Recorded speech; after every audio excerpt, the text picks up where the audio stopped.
Ya, silakan baca.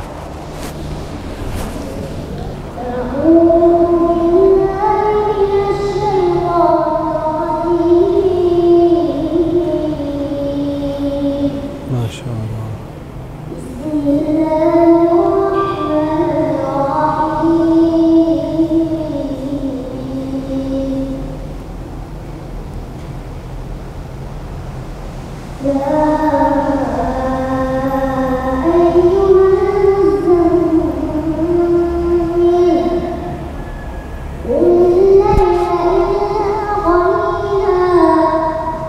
Oh, suaranya asing.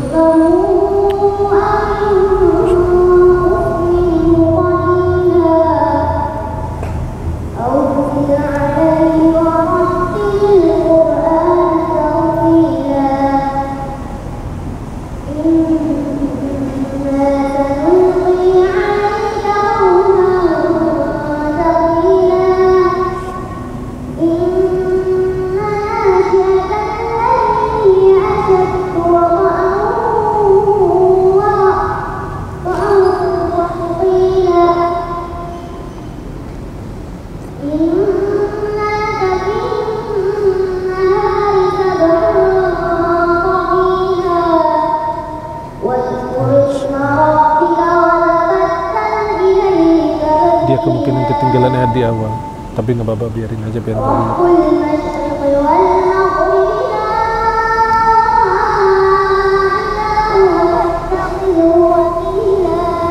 La ilaha illa huwa fattakhidhu.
Kalau di bawah selama safari awal itu bagus banget itu, bagus banget.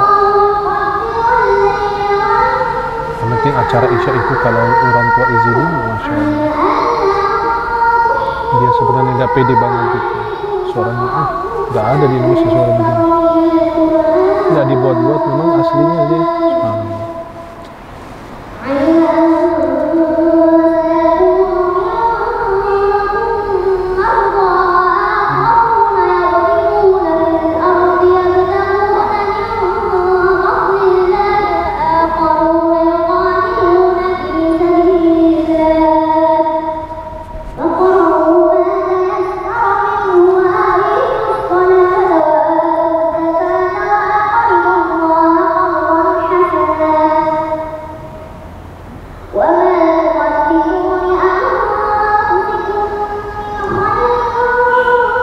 Tujuannya masih bagus. Ustaz di TV kalah. Bagus banget. Assalamualaikum.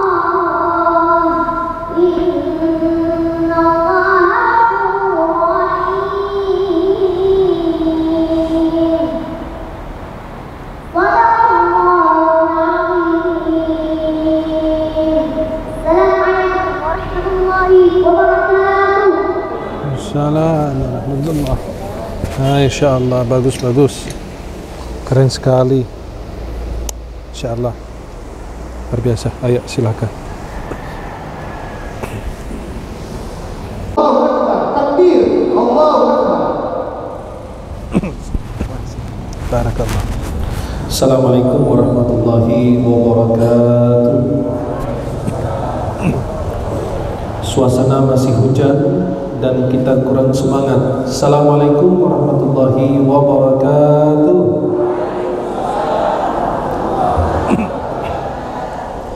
Alhamdulillahirabbil alamin, wassalatu wassalamu ala rasulina al-amin, sayyidina wa maulana Muhammadin wa ala alihi wa sahbihi ajma'in. Asyhadu an la ilaha illallah wahdahu la syarika lah, lahul mulku wa lahul hamd, yuhyi wa yumiitu wa huwa ala kulli syai'in qadir. Asyhadu anna sayyidana Muhammadan abduhu wa rasuluh. Allahumma shalli wa sallim wa barik alaihi wa alihi wa ashabihi wa man tabi'ahum bi ihsanin ila yaumiddin wa alaina ma'ahum bi rahmatika ya arhamar rahimin. Para jemaah yang dimuliakan Allah, uhibbukum jami'an fillah. Saya mencintai kalian semua karena Allah. Semoga Allah senantiasa mempertemukan kita di dunia dalam taat dan di akhirat di surga-Nya Allah. Senang sekali di pagi hari ini bisa memandang wajah-wajah penghuni surga-Nya Allah. Semoga sebagaimana Allah pertemukan kita di dunia di tempat yang paling suci di muka bumi, berdasarkan hadis dalam Sahih Muslim, ahabbul biqa'i ila Allah fil ardil masajid. Tempat yang paling dicintai oleh Allah di muka bumi adalah masjid Allah, rumahnya Allah. Semoga Allah pertemukan kita kembali di dalam surga-Nya Allah Subhanahu wa ta'ala. Yang saya hormati dan saya muliakan pengurus Masjid Baitur Rahim beserta jajaran dan seluruh hadirin hadirat, para ustaz, para alim ulama, para ustazah, para tokoh masyarakat, tokoh adat, tokoh agama yang hadir, yang mohon maaf saya tidak sebut namanya satu persatu, namun tidak mengurangi rasa mahabbah, hormat, ta'zim saya kepada semuanya.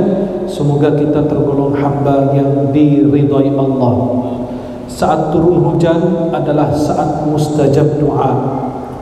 Maka doanya, Allahumma sayyiban nafi'an, ya Allah jadikan hujan ini yang turun kepada kami membawa manfaat, membawa keberkahan. Apalagi waktu mustajab doa kita berada di rumah Allah, orang-orang lain berada di tempat yang berbeda. Tidak kita menyatakan bahwa orang yang bekerja, tidak. Kita diberikan kesempatan oleh Allah hadir di rumah Allah, duduk mengaji, duduk di majelis ilmu. Ini taman surga berdasarkan hadis dalam Sunan At-Tirmidzi. Nabi bersabda, "Idza marartum biriyadil jannati farta'u." Apabila kalian melewati taman surga, ikutlah kalian bergabung dengan orang-orang yang ada di dalam taman surga. Ditanya sahabat, "Ya Rasulullah, wa ma riyadul jannah?" Apa itu taman surga? Nabi menjawab, "Hilaqud dzikr," majlis-majlis zikir, majlis-majlis ilmu. Orang di dunia belum masuk taman surga, bagaimana di akhirat dia bisa masuk ke dalam surga-Nya Allah? Halo? Halo? Halo? Masih hidup? Alhamdulillah.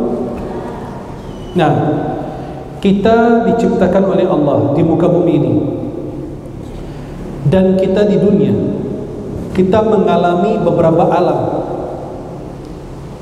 Pertama, alam roh. Kita belum ada di dunia, belum diciptakan, masih di alam roh. Kemudian masuk lagi alam rahim, di rahim ibu kita. Yang ketiga, kita masuk alam dunia karena kita lahir di dunia. Kemudian masuk alam barzakh, kemudian masuk alam akhirat. Setiap alam punya aturan. Untuk apa Allah ciptakan kita? Allah berfirman, "Wa ma khalaqtul jinna wal insa illa liya'budun." Tidaklah Allah ciptakan manusia dan jin melainkan mereka beribadah. Berarti tujuan kita di dunia, tujuan utama adalah kita beribadah. Kalau kita mendekat kepada Allah, Allah dekatkan segalanya kepada kita. Kalau kita menjauh dari Allah, Allah menjauhkan segalanya dari kita. Tukang nasi goreng pas saat maghrib meninggalkan gerobaknya. Yang jual sebelahnya berpikir kalau dia pergi sholat lumayan menghabiskan waktu setengah jam kalau pakai zikir dan lain, belum bertemu lagi dengan orang dan lain. Berapa orang datang ke gerobak untuk beli nasi goreng, akhirnya orang akan datang tidak menemui si penjual, dia pasti pergi, kehilangan rezeki. Itu pemikiran orang-orang yang terbatas, pemikiran manusia jauh dari Allah, tidak percaya dengan janjinya Allah. Akhirnya ada beberapa orang datang, "Pak, di mana tukang nasi goreng?" Lagi sholat. "Pak, di mana tukang nasi?" Ada 3-4 orang nanya. Lalu mereka pergi. Pikiran orang ini, kasihan, dia kehilangan beberapa orang. Tapi karena yang satu lagi sholat ini yakin dengan janji Allah, selesai sholat maghrib balik lagi ke gerobaknya. Pas beliau berdiri di gerobak, hampir 5-6 orang datang. Kata orang yang sebelahnya, "Subhanallah, janji Allah itu pasti akan ditepati. Janji Allah itu benar." Dan dia tidak kehilangan, malah datang lebih apa yang diharapkan. Maka kalau kita mendekat kepada Allah, Allah mendekatkan segalanya kepada kita. Tapi kalau kita menjauh dari Allah, Allah menjauhkan segalanya dari kita.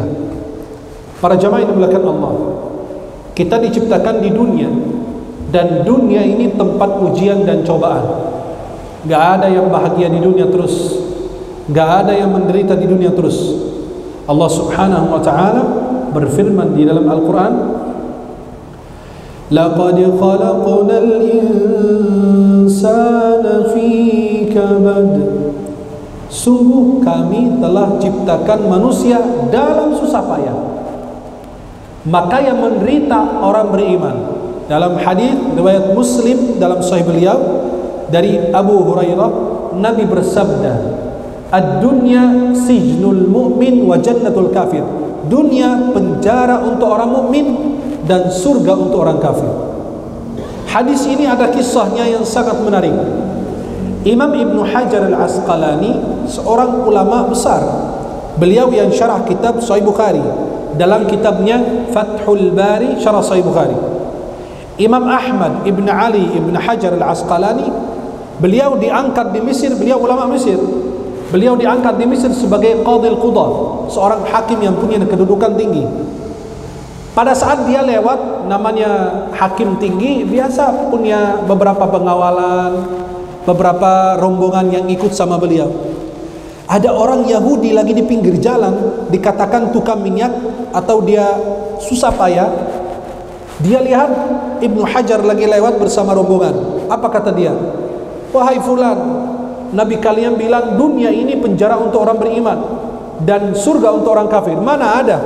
Kamu dengan gaya-gayaannya, rombongannya, dengan kekayaanmu, penampilanmu, beda dengan saya. Malah saya yang susah, kamu yang senang." Apa kata Imam Ibn Hajar? Menjawab dengan cerdas, "Kalau saya bandingkan apa kenikmatan yang aku dapat di dunia ini dibanding kenikmatan di surga, itu masih seperti penjara.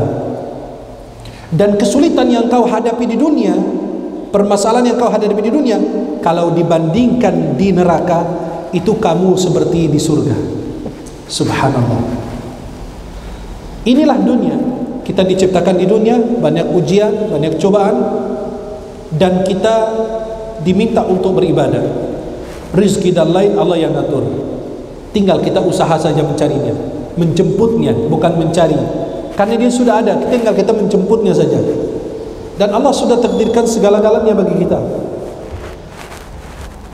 Hasil daripada ujian di dunia ini, Allah kasih hadiah, Allah kasih sebuah anugerah bagi mereka yang beriman dan taat kepada Allah Subhanahu wa taala dan Rasul-Nya. Jika kita benar-benar taat kepada Allah, taat kepada Rasul, Allah akan kasih hadiah di akhir perjalanan hidup kita ini.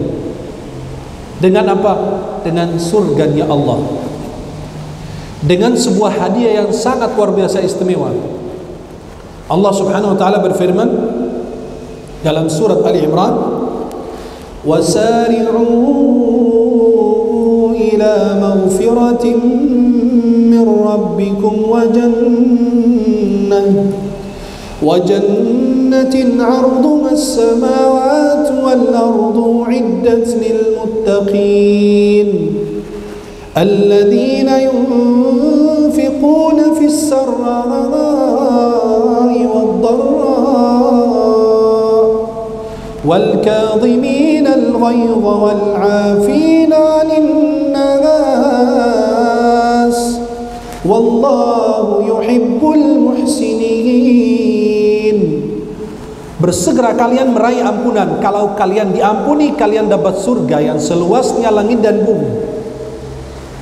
Uiddat lil muttaqin. Uiddat dalam bahasa Arab kata lampau, fi'l madhi. Sejak dahulu Allah ciptakan surga dan neraka ini bagi hamba-hambanya. Yang beriman dapat surga, yang kufur dapat neraka. Siapakah mereka? Alladzina yunfiquna fis sarra'i wad dharra. Mereka yang menginfakkan sebagian harta dalam keadaan susah maupun dalam keadaan senang. Dalam keadaan sempit dia tetap berinfak dengan apapun yang dia bisa. Dalam keadaan senang apalagi. Wal kadhimin al ghaidha, menahan amarahannya. Dia bisa balas dendam tapi dia menahan karena Allah. Dan mereka yang memaafkan orang lain. Wallahu yuhibbul muhsinin, dan Allah mencintai orang-orang yang berbuat baik. Ada sebuah hadis yang sangat indah sekali. Hadis Allah, cerita Allah tentang surga. Halo? Halo? Masih hidup? Alhamdulillah. Serius amat. Nah, ada hadis dari Abu Hurairah. Hadis ini diriwayatkan Imam Bukhari, diriwayatkan Imam Muslim, diriwayatkan Imam Al-Humaidi, diriwayatkan Imam Tirmidzi, diriwayatkan Imam Abu Ya'la, diriwayatkan Imam Ibn Hibban dari Abu Hurairah. Rasulullah SAW bersabda, qala Allah azza wa jal, a'dattu li'ibadiyas salihin ma la 'ainun ra'at wa la udhunun sami'at wa la khatara 'ala qalbi bashar. Nabi bersabda dalam hadis yang diriwayatkan banyak ulama yang tadi saya sebutkan, Bukhari, Muslim, Abu Ya'la, Humaidi dalam Musnad, dan diriwayatkan Tirmidzi, dan diriwayatkan oleh Ibnu Hibban dalam Sahih Ibnu Hibban dari Abu Hurairah, berarti hadis sahih. Nabi bersabda, Allah Azza wa Jal berfirman dalam hadis kudusi. Kan kita tahu Al-Quran ada hadis kudusi, ada hadis nabawi. Allah Azza wa Jalla berfirman dalam hadis kudusi, aku telah menyediakan bagi hamba-hambaku yang saleh kenikmatan yang belum pernah mata melihatnya dan belum pernah terdengar oleh telinga mereka, dan juga belum pernah terlintas di hati mereka. Kita kalau membayangkan surga, surga lebih indah dari itu. Kalau kita melihat sebuah bangunan rumah yang megah, istana yang keren, bangunan yang bagus, kita takjub, kita lihat, Masya Allah, keren banget nih bangunan. Ini bangunan manusia, buatan manusia untuk manusia. Bagaimana dari buatan Rabb manusia untuk manusia? Dari buatan manusia aja kita kagum. Bagaimana kalau kalian lihat yang dibangun oleh Allah untuk kita langsung? Itu lebih indah, lebih bagus, lebih keren lagi dibanding yang dibangun oleh manusia. Para jemaah yang dimuliakan Allah, surga ini perlu mahar. Gak bisa kita begitu saja. Naik kereta ada tiketnya, masuk tempat wisata ada tiketnya, mau menikmati sebuah hidangan, makanan, hiburan, pasti bayar dulu. Surga juga ada bayarannya. Yang kita bahas di sini adalah keluarga yang dirindukan surga. Karena kalau dirindukan surga itu luas bahasanya, tapi kita fokus kepada siapakah keluarga yang dirindukan surganya Allah? Sebelumnya keluarga itu diminta oleh Allah untuk menjaga keluarga kita. Jangan sampai mereka celaka, jangan mereka sirna, jangan mereka binasa. Sebagai suami, sebagai istri, ayo saling bekerja sama.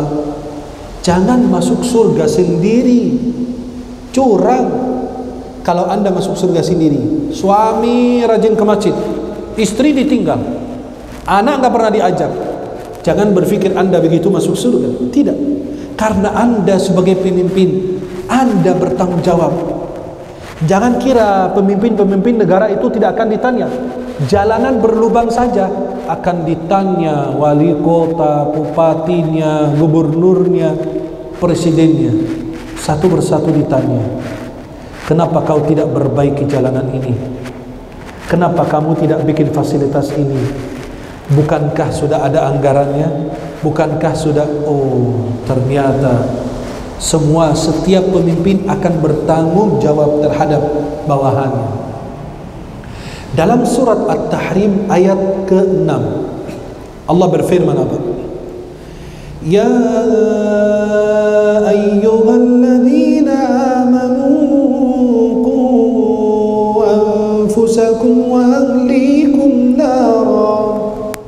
Ya ayyuhalladzina amanu qu anfusakum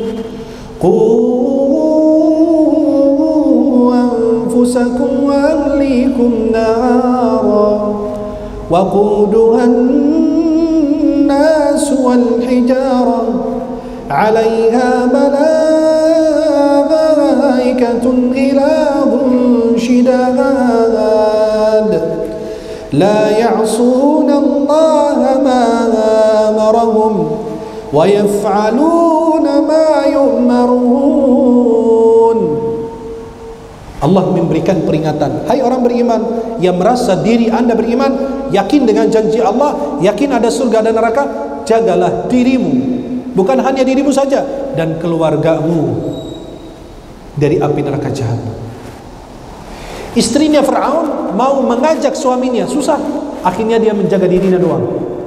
Maka dalam akhir surat At-Tahrim ini dijelaskan bahwasannya dia, Allah memberi contoh kepada orang beriman. Ini ada wanita, suaminya Fir'aun, tapi dia tetap menjaga dirinya. Maka tidak punya alasan, suami saya bukan ahli ibadah, istri saya bukan ahli ibadah. Itu gak ada alasan. Ajak dia, bersabar dalam mengajak. Wa'mur ahlaka bis-salati wastabir 'alaiha. Perintahkan keluargamu mengerjakan salat dan bersabar dalam mengajak mereka. Itu bukan sehari dua hari. Anak kita susah salat, jangan putus asa. Ajak, doakan tengah malam. Salat malam doakan anak kita. Berapa kali mendoakan anak kita? Itulah yang kita harapkan. Jagalah diri kalian, keluarga kalian dari api neraka jahanam. Dan ada keluarga yang dirindukan surga. Siapakah mereka? Yang pertama, suami yang saleh. Yang kedua, istri yang salihah. Yang ketiga, anak yang taat beribadah. Yang keempat, bergaul dengan orang-orang yang baik. Itulah keluarga yang dirindukan oleh surganya Allah. Suami yang saleh bukan suami yang curang, masuk surga istri terlantar. Jika seorang istri mencintai suami, dia bukan hanya di dunia, dan suami mencintai istri bukan di dunia.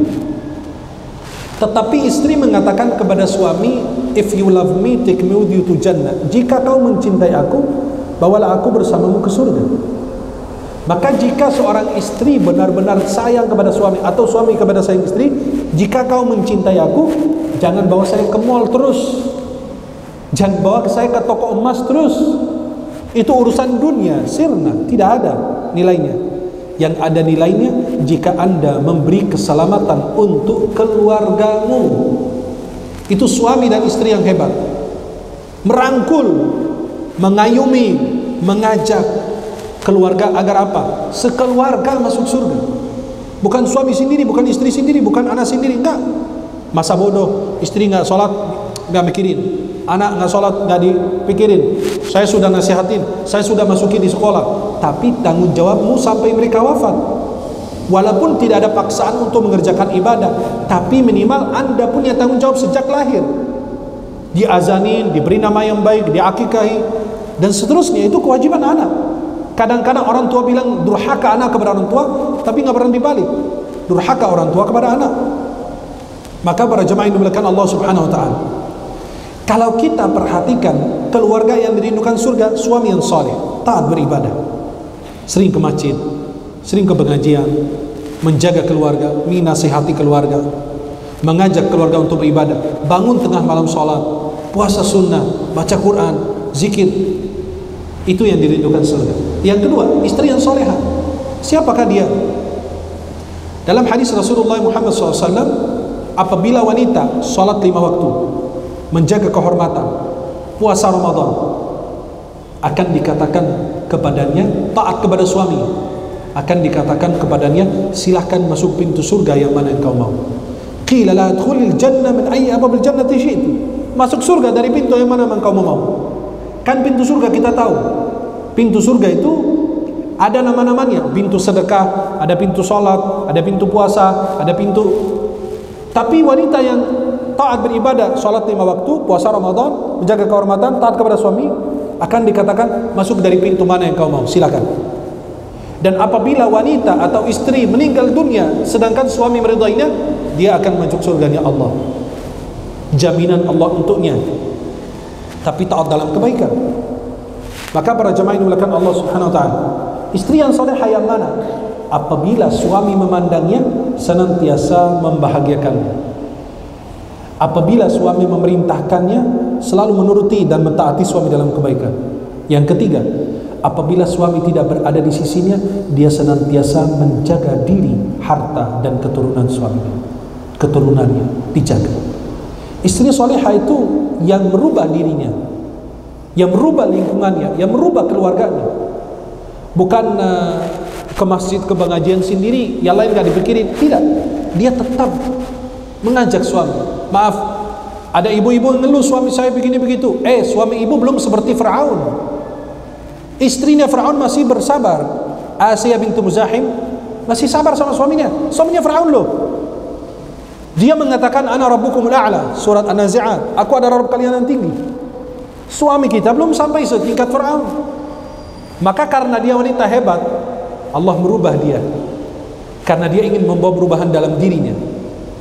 Maka kalau dia bilang, oh saya ini mau ibadah, mau berjilbab, mau ini, tapi suami nggak mendukung, salah. Nggak ada, itu kurang tepat. Kenapa? Karena jangan beralasan lingkungan atau orang di sekitar.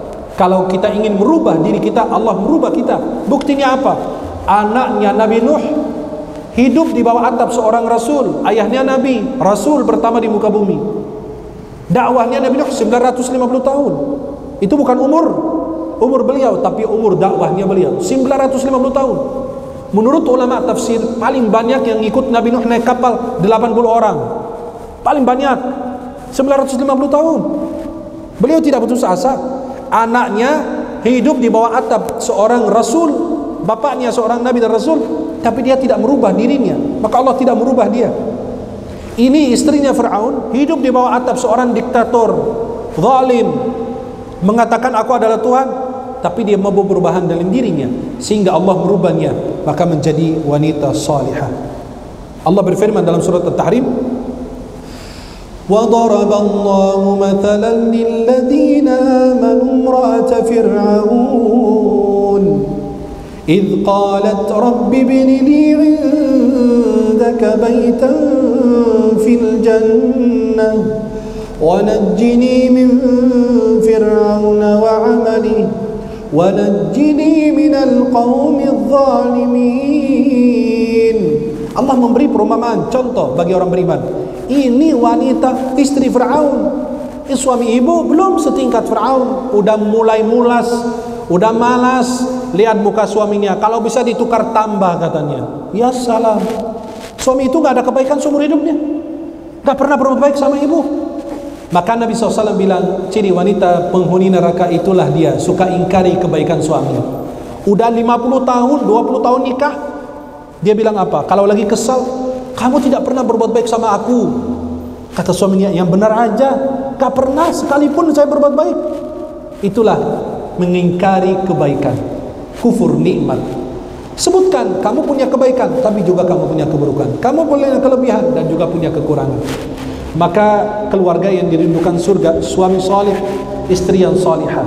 Yang ketiga adalah anak yang taat beribadah. Dalam hadis riwayat Bukhari Muslim dari Abu Hurairah, sab'atun, Nabi bersabda, sab'atun yudhilluhumullahu fi dhillih yauma la dhilla illa dhilluh. 7 golongan yang mendapatkan naungan Allah. Di antara 7 golongan ada pemuda yang taat, yang tumbuh taat dalam ibadah, senang ke masjid, senang ke pengajian, senang ke majlis ta'lim, senang baca Quran, senang sholat malam. Oh, dia enggak berarti enggak dosa. Enggak masalah, dosa itu wajar dan pasti terjadi. Allah berfirman, alladzina yajtanibuna kaba'iral itsmi wal fawahish illa lamam.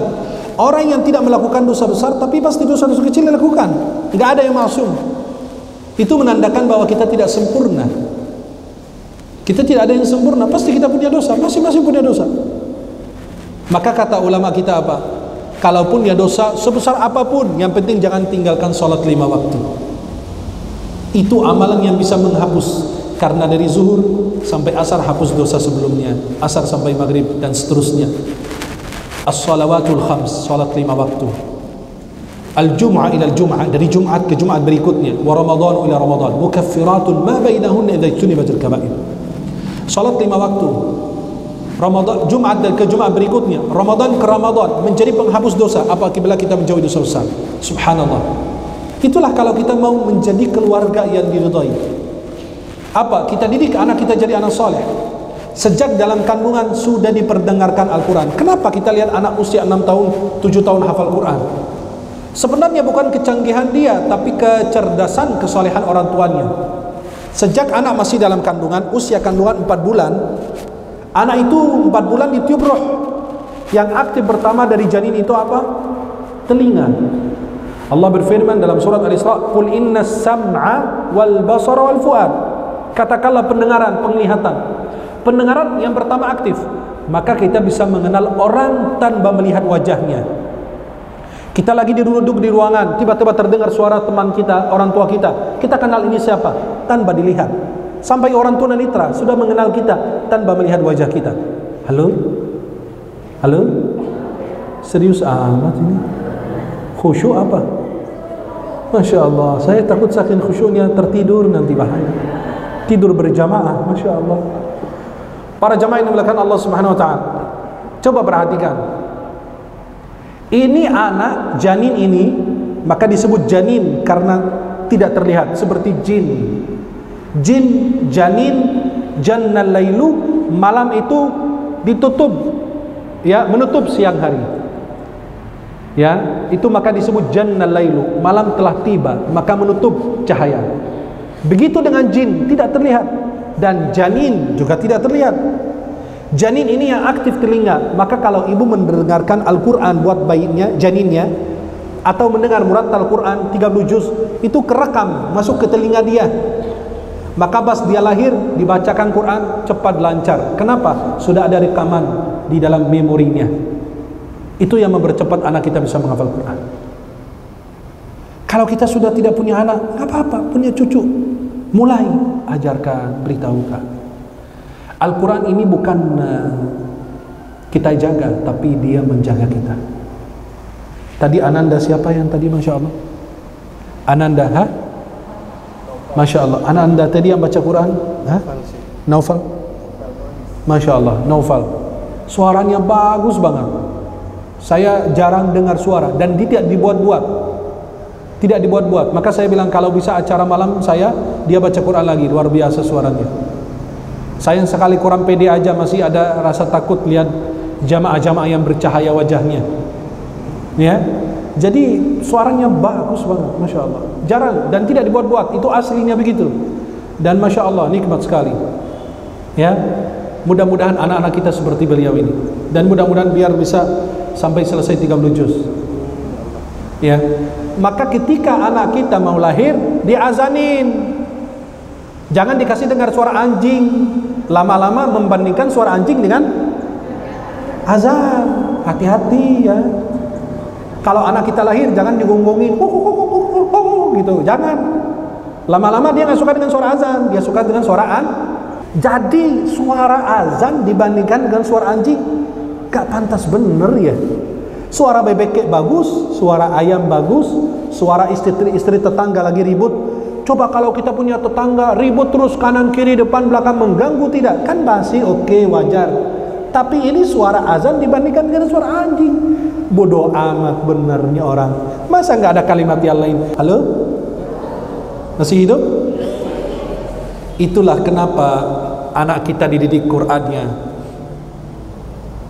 Kenapa anak kita dididik Qur'an? Maka sejak lahir diazanin. Itu ada hadisnya, riwayat Abu Daud, sanadnya baik. Nabi dilihat oleh sahabat mengazankan telinga cucunya.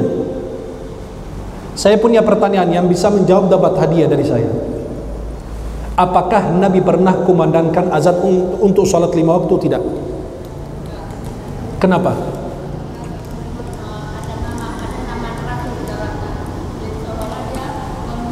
Boleh minta buku saya hadiah satu? Itu mendekati kebenaran, tapi saya tetap kasih hadiah karena ia menunjukkan tangan pertama. Nabi seumur hidupnya tidak pernah azan untuk salat 5 waktu. Kenapa? Karena kalau Nabi manggil azan hayya 'alas shalah, siapapun dengar suara Nabi, panggilan Nabi, wajib datang. Kalau nggak datang, kafir. Karena tidak memenuhi panggilan Nabi. Maka hikmah dari Allah, Nabi nggak pernah azan. Itu ya hikmah pertama. Kalau Nabi bilang hayya 'alas shalah, mau sakit kek, mau mati kek, mau apa, dengar hayya 'alas shalah dari Nabi, marilah salat. Nabi yang manggil. Muazzin manggil biasa, wajib datang. Apalagi yang manggil Nabi.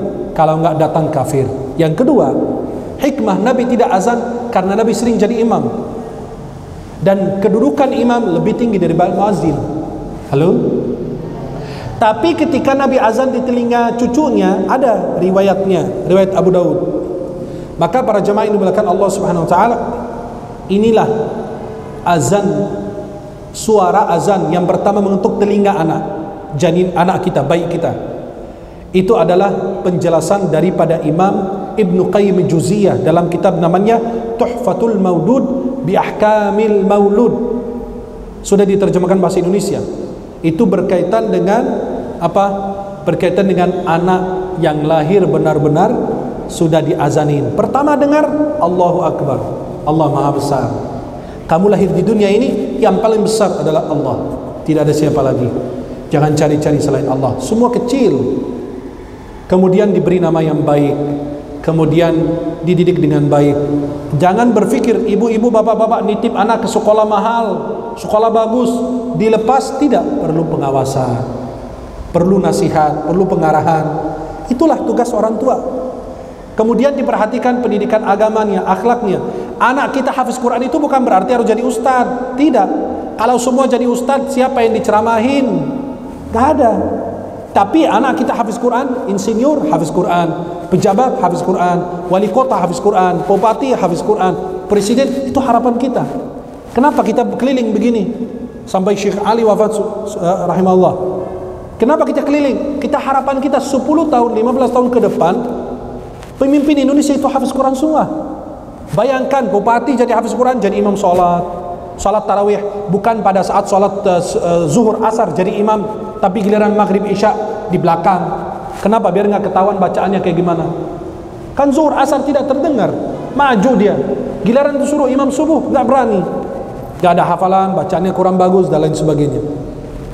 Maka para jamaah ini dimuliakan Allah Subhanahu wa taala, harapan kita 10 tahun, 20 tahun ke depan, yang pemimpin Indonesia itu adalah penghafal Quran semua. Itulah gerakan yang kita harapkan. Kita ingin mencetak banyak anak-anak hafiz Quran. Maaf, di tengah-tengah pandemi kita keliling ke sana kemari, taruhannya adalah nyawa kita sendiri, tapi demi kebaikan umat. Jangan sampai kita meninggal dunia tidak meninggalkan jejak yang baik. Jangan sampai kita pergi meninggalkan dunia dan tidak meninggalkan kebaikan sekecil apapun. Sampai Nabi mengatakan, jangan meremehkan kebaikan sekecil apapun, walaupun engkau bertemu dengan saudaramu dengan wajah tersenyum. Kita azanin, kita akikahi, hari ke-7 lahir anak diakikahi, ya, laki-laki 2 kambing, perempuan 1 kambing, ya. Sebagian ulama mazhab bilang laki-laki kalau nggak punya duit, laki-laki 1 kambing masih bisa, karena sesuai kemampuan. Hari ke-7 lahir anak, atau hari ke-14, atau hari ke-21, atau kapan saja jika mampu. Allah berikan kemudahan. Kenapa? Karena setiap anak, setiap janin itu, setiap bayi itu tergadai karena akikahnya. Tapi kalau orang tua tidak mampu, la yukallifullahu nafsan illa usaha. Allah tidak membebani seorang hamba dengan beban yang dia tidak sanggup mengerjakannya. Kita beri nama yang bagus. Anak kita namanya bagus. Jangan kayak di sebuah daerah, apa namanya, dia punya anak kembar, yang satu khairul bariyah, yang satu syarrul bariyah. Waduh, yang satu sebaik-baik manusia, yang satu jahat-jahat manusia. Itu kan lucu. Saya pernah ke Aceh dulu, ada bayi di Aceh namanya Sayyidul Istighfar. Apa Sayyidul Istighfar? Allahumma anta rabbi la ilaha illa anta. Tapi namanya jadi unik, induknya istighfar, pemimpinnya istighfar. Jadi nama anak kita itu panggilan. Coba panggil anak kita, Zaki. Zaki pakai zal, bukan zai. Zaki, hei pintar. Karena panggilan doa. Hei Zaki, Zaki, Zaki. Kalau manggil anak kita Zaki, anak yang bersih, yang suci, baik, bagus. Dipanggil soleh, atau nama-nama yang mengandung makna yang bagus, itu bagus panggil. Mohon maaf, jangan nama anak panggil Anjas. Anjas bentuk jamak dari kalimat najis. Kan Anjas seperti kitab kutub, masjid masajid, najis Anjas. Mau dia wudu, mau mandi tetap najis. Astagfirullah. Maka itu kata-kata yang kadang-kadang harus kita milih nama buat anak. Kita didik Qur'annya, didik akhlaknya, didik agamanya, dan lain sebagainya.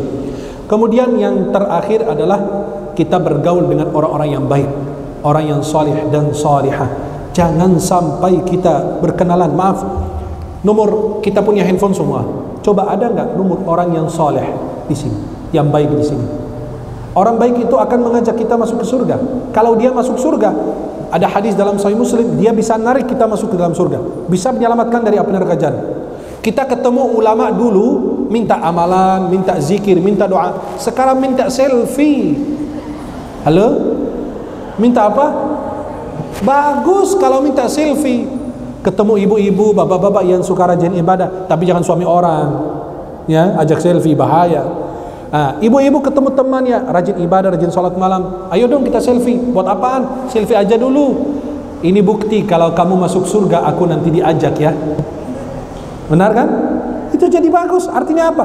Selfie tetap, tapi bagus. Manfaatnya apa? Baik. Ya, kenapa? Nanti kalau kamu masuk surga, aku diajak, karena sudah pernah ada bukti, kita pernah jumpa bersama-sama di dunia. Dan orang baik akan memberi manfaat dan syafaat kepada kita, sebagaimana Al-Hasan Al-Basri mengatakan, istakthiru minas salihina fa inna lahum syafa'ah. Berbanyaklah kenalan dengan orang saleh, karena mereka akan berbagi syafaat di hari kiamat nanti. Saya ulangi lagi, keluarga yang dirindukan surga, pertama suami yang saleh, yang kedua istri yang salihah, yang ketiga anak yang taat beribadah, yang keempat bertemanan, berkenalan dengan orang yang saleh dan salihah, orang yang baik. Saya akan berikan buku saya kepada ibu yang tadi. Nama buku saya ini 50 persoalan medis dalam perspektif Islam, pandangan hukum Islam terkait permasalahan medis. Ya, ada sebagian persoalan medis seperti bayi tabung dan lain sebagainya. Itu semua saya jelaskan dalam buku yang ringkas ini. Mudah-mudahan insyaAllah bermanfaat. Semoga Allah berkahi kita semua dan dipertemukan kita di dunia dalam taat dan di akhirat di surganya Allah Subhanahu wa taala. Mudah-mudahan seluruh hadirin dan hadirat yang berada di Masjid Baitur Rahim ini senantiasa diberkahi oleh Allah, senantiasa diberikan perlindungan Allah Subhanahu wa taala. Mudah-mudahan dipertemukan di dunia dalam taat dan di akhirat di surganya Allah. Saya ingin buat perjanjian dengan kalian. Setuju enggak? Halo? Setuju enggak? Jika kalian masuk surga lebih awal, agar menunggu saya di pintu surga biar masuk surga bersama. Setuju? Akan tetapi kalau saya masuk surga lebih awal, saya langsung masuk, tidak menunggu kalian. Barakallah, subhanakallahumma bihamdika asyhadu an la ilaha illa anta astaghfiruka wa atubu ilaik. Assalamualaikum warahmatullahi wabarakatuh. Boleh silakan. Seputar tim atau yang lain. seputar tema atau yang lain boleh. Seputar tema yang Anda bahas atau yang lain boleh. Ya, Alhamdulillah kita sudah mendengarkan ceramah tausiah dari Syekh Al-Mesti. Mudah-mudahan meningkatkan ketaatan kepada Allah semakin hari semakin menjadi insan yang lebih baik. Amin ya rabbal alamin. Baik, sebelum kita tutup dengan doa nanti bersama Syekh, izin yang ingin bertanya kita persilahkan. Untuk dua orang pertanyaan dulu, untuk dua pertanyaan bebas materi apa saja sesuai dengan pertanyaan dan sesuai dengan materi yang disampaikan oleh Syekh atau di luar dari materi yang boleh. Tafadhol, Bapak dan Ibu kita persilahkan. Ada yang ingin bertanya boleh diangkat tangannya. Untuk tim juga boleh langsung saja membagikan cenderamata, membagikan bingkisan kepada jemaah sekalian sambil tanya jawab. Ya baik Ibu, silakan. Waalaikumsalam. Sebentar, pakai ini mic dulu ya.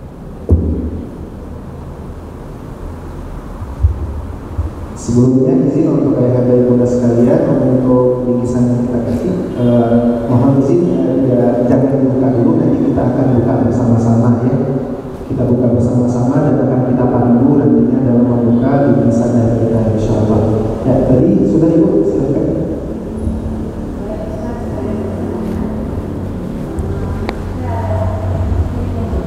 Ya, boleh dekati mic-nya?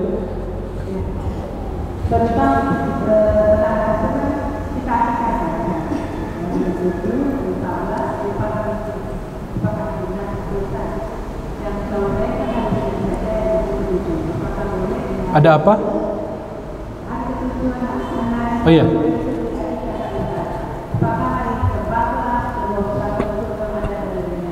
Iya.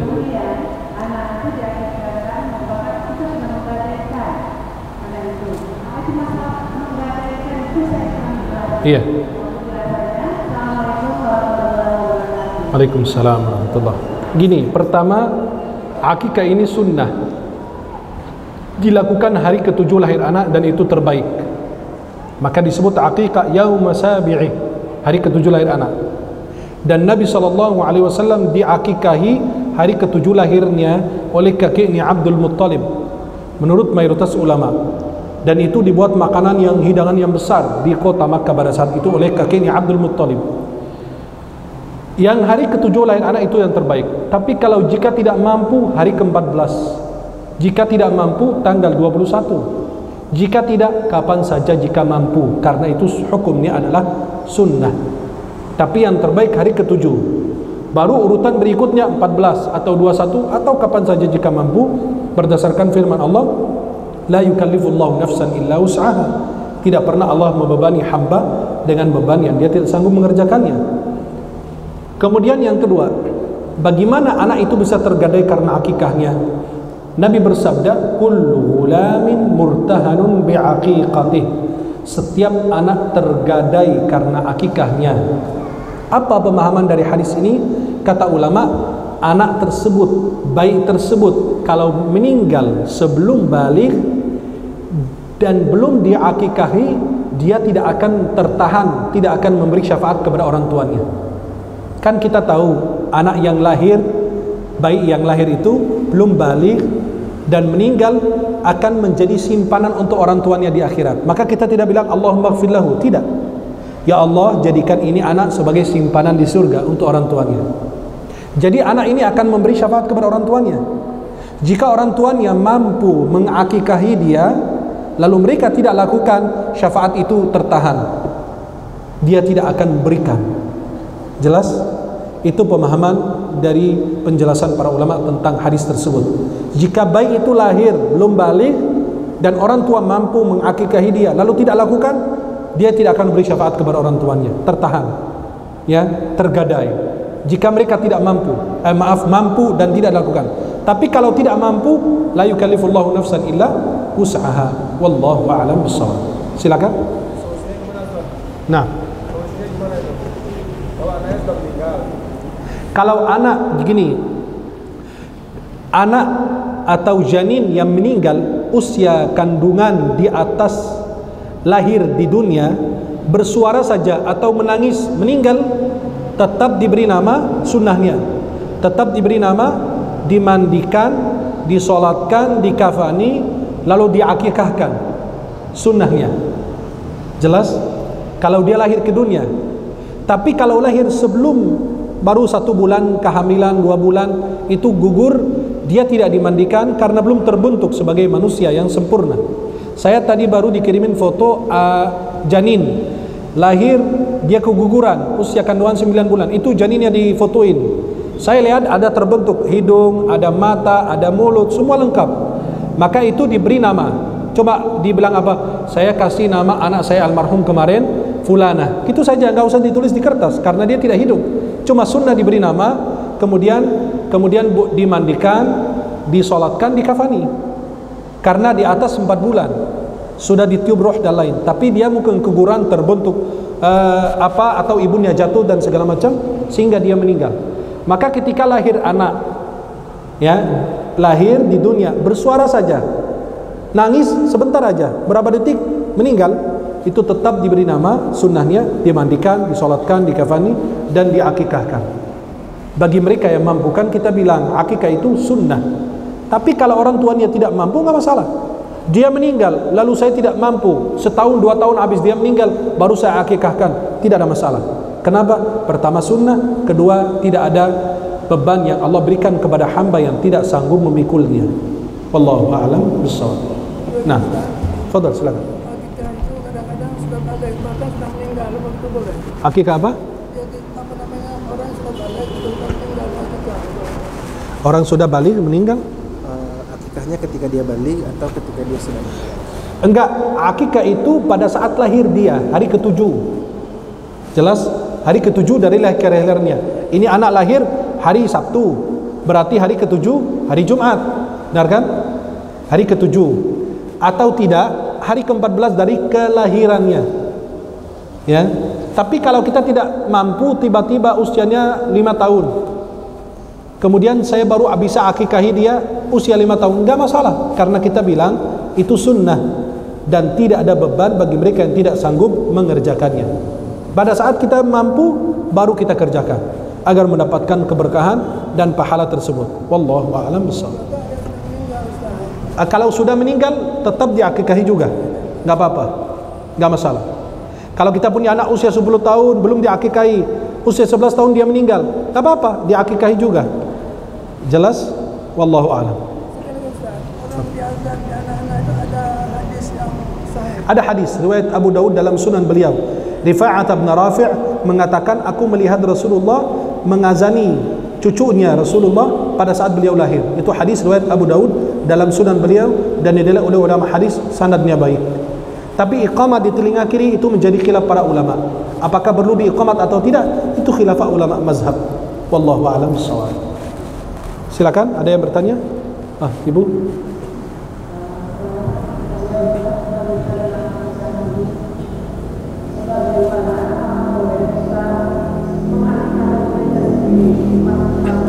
Kalau orang tua tidak mampu, kemudian kita mau akikah buat diri sendiri, boleh.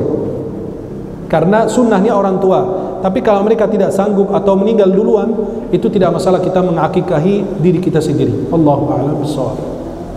Barakallah. Silakan, Bu. Assalamualaikum warahmatullahi wabarakatuh. Waalaikumsalam warahmatullahi. Begini Pak Ustaz, nanti saya menyambung yang ibu ini tadi, tapi masih kurang jelas saya. Nah. Saya bertanya, kalau kita mengakikahkan diri sementara orang tua kita sudah meninggal, kita tidak tahu tempat tempatnya. Nah, itu hukumnya apa? Apakah kita wajib juga mengakikahkan diri? Yang kedua, tadi Ustaz bilang anak kita yang sudah meninggal, saya baru tahu ini kalau yang sudah meninggal juga harus diakikahkan, walaupun yang hidup beberapa hari terus dia meninggal. Ya. Tapi dia meninggal sudah 10 tahun yang lalu, apakah kita juga wajib mengakikahkan saat ini Ustaz? Terima kasih. Kan gini, akikah sunnah. Orang tua kami tidak sanggup mengerjakannya di masa hidupnya, tidak masalah. Kalau kita sudah punya mapan, punya harta, mau akikah buat diri kita sendiri, itu sama sekali tidak dilarang, bahkan diperbolehkan. Karena itu sunnah, bukan sebuah kewajiban. Jelas? Dan kalau seandainya gini, orang tua kita dengar, contoh, saya sebagai anak Kata ayah saya, aku dulu tidak mampu, orang tua saya dulu tidak mampu mengakikahi saya. Kamu mau nggak akikahin bapak atau ibu? Boleh. Sebagai anak tidak ada masalah sama sekali. Seperti kita punya uang, saya bilang sama ibu, nih bu, saya nitip 3,5 juta, 5 juta, ibu beli kurban. Nanti pahalanya buat saya dan ibu juga kok. Jelas? Tapi kurban atas nama ibu. Ya, wallahu a'lam. Yang satu lagi Pak Ustaz, anak kita tadi yang sudah meninggal 10 tahun yang lalu. Nah, kalau belum kita akikahi, boleh kita akikahi sekarang. Tidak ada masalah, walaupun dia sudah wafat. Karena sejak lahir ke dunia sudah punya sunnah untuk diakikahi. Jelas? Wallahu a'lam bishawab. Terima kasih Pak Ustaz. Barakallahu fiik. Itu bapak-bapak juga kasih kesempatan. Biar. Siap. Sebentar. Ini ada yang mau bertanya dulu. Silakan.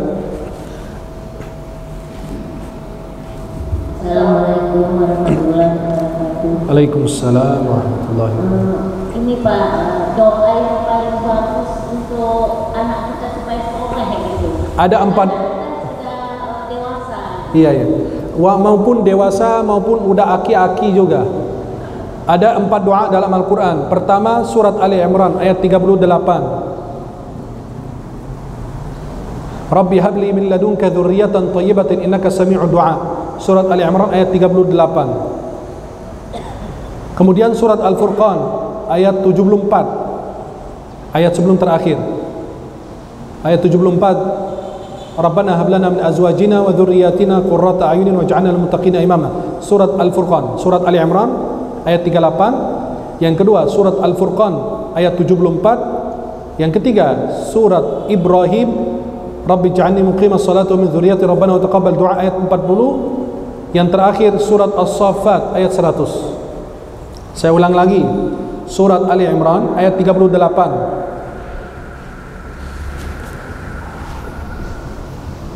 surat Ali Imran ayat 38, ketika Allah bercerita tentang kisah Maryam dan ibunya dan kelahirannya dan Nabi Zakaria, dan ini doa Nabi Zakaria ayat 38, Rabbi habli min ladunka dzurriyyatan thayyibatan innaka sami'ud du'a. Yang kedua surat Ibrahim ayat 40, Rabbi ja'alni muqimas salati wa min dzurriyyati rabbana wa taqabbal du'a. Yang ketiga surat Al-Furqan ayat 74, Rabbana hab lana min azwajina wa dzurriyyatina qurrata a'yun waj'alna lil muttaqina imam. Yang keempat surat As-Saffat, itu sebelah-sebelahan sesudah surat Yasin. Kalau kita ke juz amma ke bawah, bukan ke atas ke Al-Baqarah. Kalau kita ke juz amma sesudah surat Yasin, surat As-Saffat ayat 100, Rabbi habli minas salihin. Jelas? Wallahu a'lam bissawab. Nah, silakan Bu. Assalamualaikum warahmatullahi wabarakatuh. Nanti buat ikhwan ini. Waalaikumsalam warahmatullahi wabarakatuh. Saya mau tanyakan ini Ustaz. Saya mau menjawab. Ini Ustaz, kadang-kadang kita habis sholat itu punya sholat tahajud itu kan mau dekat-dekat subuh gitu Ustaz. Jadi masih ada banyak waktu. Itu mana lebih baik kita kerjakan istighfar ataukah selawat kepada Rasul? Karena Rasul pernah bilang lebih banyak berselawat kepada dia semakin baik untukmu. Sementara saya juga pernah dengar kalau kita merasa hati masih kotor lebih baik istighfar. Jadi kadang-kadang ragu saya. Betul, itu perkataan Imam Ibnul Qayyim al-Jauziyah. Kalau merasa hati banyak dosa, banyak kesalahan, banyak ini, bersihkan dengan istighfar. Kalau merasa hati Anda sudah mulai bersih, banyakin dengan sholawat. Jelas? Kalau bangun sholat malam itu, sholat tahajud, menghidupkan malam. Menghidupkan malam itu apa? Qiyamul lail, membangun apa? Menghidupkan malam. Silakan, mau zikir, mau baca Quran, mau sholawat, mau apa, bebas. Tapi kalau merasa hati Anda banyak debunya, banyak kotorannya apa, bersihkan dengan istighfar. Tapi kalau merasa diri Anda sudah bagus, silakan berniat sholawat insyaallah. Itu berkataan Imam Ibnul Qayyim al-Jauziyah. Wallahu a'lam bissawab. Silakan, akhi. Ini bisa ambil mic-nya, Pak? Ada ikhwan satu lagi. Nanti ada satu pertanyaan lagi ya, terakhir ya, insyaallah. Lah, ini dulu. Ya udah, enggak apa-apa. Ini dulu boleh. Maaf. Karena beliau angkat tangannya beliau dulu. Fadhil. Terima kasih, Pak. Barakallahu fiik. Ini bertanya soal pemberian nama, Ustaz. Ada namanya Abdul Rahman. dipanggil Abdul Rahman. Yang menjadi pertanyaan bagi saya adalah dipanggil Rahman, Ustaz. Rahman, ya Rahman. Sementara Rahman itu nasyid, itu Syekh Mishari. Rahman, ya Rahman. Jadi dia seorang manusia, seorang hamba dipanggil Rahman, ya Rahman. Apakah ini tidak masalah, Ustaz? Itu nggak boleh, karena dia disebut Abdul Rahman, Abdullah. Kalau dia namanya Abdullah dipanggil Allah kan nggak pantas. Maka panggil dia hamba Ar-Rahman, hamba Allah, hamba Al-Aziz, Abdul Aziz, Abdullah. Panggil nama lengkapnya. Indonesia itu ajaib. Namanya Ibrahim dipanggil apa? Him, Boim, apalah gitu. Udah nggak jelas. Panggil namanya biar tidak kepotong, nanti merubah maknanya. Terima kasih, Ustaz. Ini yang menjadi pertanyaan selama ini saya. Enggak, itu panggil nama sempurnanya. Kayak Ibrahim dipanggil Him, Boim, apa? Ngapain panggil begitu? Ya, Abdullah, masa panggil Allah? Berarti ini dosa, ya? Iya, dosa, nggak boleh. Kalau motong-motong nama Allah gitu. Abdullah dipanggil Dul. Dul apaan Dul? Dul apa? Dul itu nama keledai yang dikasih hadiah ke Nabi. Jadi dia nggak paham, subhanallah. Maka lebih bagus manggil namanya langsung. Tapi kalau dia namanya Indra, mau panggil Ra atau apa, bebas. Tapi kalau nama-nama menyangkut nama Allah, lebih ahsan dipanggil sempurna. Kalau tidak dosa. Kalau dia paham ya, baru dosa. Kalau tidak paham, namanya orang nggak ngerti juga, nggak apa-apa, dimaafkan insyaallah. Kemudian Ustaz, yang kedua tentang masalah azan. Itu untuk laki-laki diazankan, untuk perempuan atau diazankan juga atau dikomatkan? Sama. Azan di telinga baik itu laki dan perempuan berlakunya hukum sama. Tapi iqamat di telinga kiri itu menjadi khilaf. Jelas? Menjadi khilaf ulama mazhab. Kalau kita azan di telinga kanan, iqamat di telinga kiri. Sebagian mazhab bilang enggak, cukup azan saja. Jelas? Jelas. Nah, barakallah. Nah, silakan pertanyaan terakhir. Insyaallah.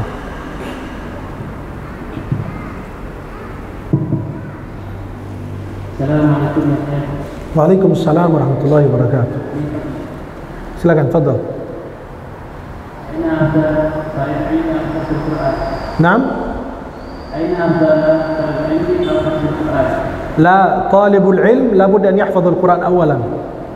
Beliau bertanya, menuntut ilmu atau menghafal Quran? Ya, menghafal Quran dulu. Karena setiap biografi ulama yang pertama ditulis dia telah menghafal Quran usia sekian. Biasa usia 7 tahun, 6 tahun, 8 tahun. Tidak ada yang disebut ulama tidak hafal Quran. Itu odong-odong. Kalau tidak hafal Quran, itu bukan ulama. Itu biasa, kayak masyarakat umum, boleh dakwah. Seperti siapapun boleh berdakwah. Wa tawassaw bil haqqi wa tawassaw bis sabr. Tapi kalau dia ulama, enggak hafal Quran, enggak boleh naik mimbar. Menurut saya pribadi ya. Karena yang naik mimbar itu ya harus 30 juz. Karena kalau tidak faham ayat Quran, tidak hafal, buat apa? Masa harus buka lembaran Quran dulu? Ya nggak bisa. Semua ulama, Ibnu Hajar Al-Asqalani, Imam Ibnu Katsir, Imam Bukhari, Imam Muslim, Abu Dawud, Ibnu Majah, semua hafal Quran. Saya tidak mengenal ulama tidak hafal Quran. Maka di Timur Tengah tidak dipanggil ulama kecuali dia hafal 30 juz. Dan tidak ada yang berani naik mimbar kecuali 30 juz. Kenapa? Harus Quran itu sumber syariat pertama. Sumber syariat pertama itu Quran, hadis, ijma', qiyas. Itu 4 yang disepakati ulama 4 mazhab. Kalau dia tidak punya Quran bagaimana? Sumber syariat pertama aja Quran. Dia nggak hafal, musibah besar. Sama kayak masyarakat awam, dia cuma hafal beberapa kalimat, bisa baca buku, comot sana, comot sini, hafal, disampaikan nggak bisa. Tidak ada ulama tidak hafal Quran. Maka di Al-Azhar Mesir, orang Mesir kayak kita ini tidak boleh lulus SMA atau kuliah kecuali hafal 30 juz. Ya tidak berhak mendapatkan ijazah. Ya, baru juz amma aja sudah sombong. Belum hafal juz amma sudah merasa dirinya hebat. Banyak juga di TV semacam itu, ya. Di TV tampil tapi nggak bisa baca Quran. Itu musibah besar itu. Kalau saya kurung di kamar mereka itu semua. Ya, kurung di kamar sampai mereka hafal Quran. Maaf, manakah ada seorang dokter praktek ya di rumah sakit kecuali dia punya ijazah, punya ilmu? Kenapa giliran Quran dibebaskan, dibiarkan, dakwah dibiarkan? Tidak bisa. Maka jadi umat sesat. Jelas? Banyak sekali yang sesat gara-gara itu. Jadi sebagaimana kita memperhatikan dokter praktik di rumah sakit harus ahli, begitu kalau terjun di dunia dakwah harus membekali diri dengan ilmu. Dengan menuntut ilmu akan menghilangkan sifat kebodohan dalam diri kita. Anda sendiri masih bodoh, bagaimana Anda mau beri ilmu kepada orang lain? Dalam kaidah faqid syai' la yu'ti. Orang yang kehilangan sesuatu enggak bisa memberikan kepada orang lain. Jelas? Wallahu a'lam. Nah, dan itu bagian dari menuntut ilmu adalah pertama menuntut ilmu adalah Al-Quran. Saya nulis buku kecil namanya Risalah Talibul Ilm, ya, keutamaan penuntut ilmu atau pesan untuk para penuntut ilmu. Yang pertama saya tulis mulai menghafal Al-Quran, ya. Wallahu a'lam bishawab. Barakallahu.